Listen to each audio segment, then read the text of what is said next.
G'day, I'm TC and I'm back this week to discuss my 7th rule of business. If you say you can, then you better make it happen. And this week, we're going to consider 3 particular items: skill sets, resources, and managing expectations around timeframes. Now, firstly, guys, we've got to consider something we've all seen before. A little splash out on the horizon, and we think, oh my goodness, what is it?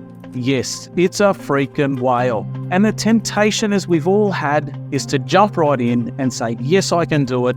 Anything that needs to be said to land said whale. It's really important to stop and consider the things I've mentioned above that I'll discuss in further detail below around, can I actually get this done? We've got to be careful about causing ourselves all sorts of grief by making promises that we simply can't keep. Firstly, skill set. When considering a prospective new client or customer, or a potential request for work from a current client or customer, we need to consider a number of things. Firstly, does my team, myself, or my equipment have the appropriate capabilities to produce the requested work? Secondly, am I risking reputational damage by taking this project on? And thirdly, worse than that, am I risking potential liability by taking on something that's outside my business's skill set or scope? Secondly, we need to consider our resources. Even if we do have the skill set required to get the work done, do we have the bodies to make it happen?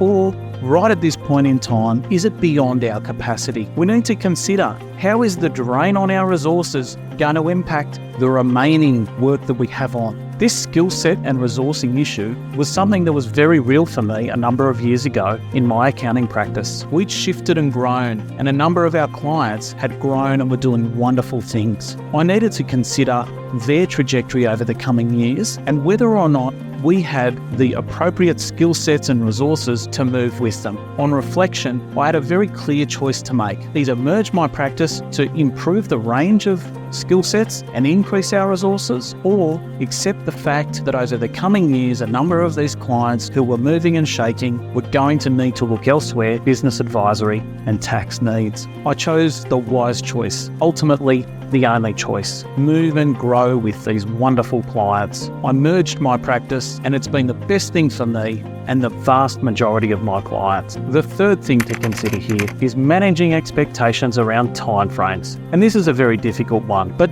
don't fall into the trap of telling your clients and customers what you think they want to hear. You need to consider carefully and tell your clients and customers a realistic time frame that you can work within your business constraints while producing a quality product at the end that you're going to be happy with and your customer or client are going to be satisfied with. The key thing though, whatever time frame you tell them, make it happen. Do everything within your power to get it done. Everything. Wrapping up, this week we've been through my 7th rule of business. If you say you can, then make it happen. The 3 things we've talked about are skill sets, resourcing, and managing expectations around timeframes. Please remember, a tough conversation now will often head off a far more difficult discussion sometime down the track. Now guys, push hard, take a great big bite, and chew like hell. But remember, make it happen. I'm TC, and that's my 2 cents.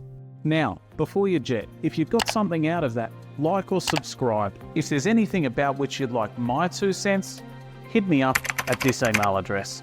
Or if you'd like some business, accounting, or tax advisory, message me at this email address, or find me at tcs2cents.com or sabtees.com.au. Have a great morning, afternoon, or evening. Cheers.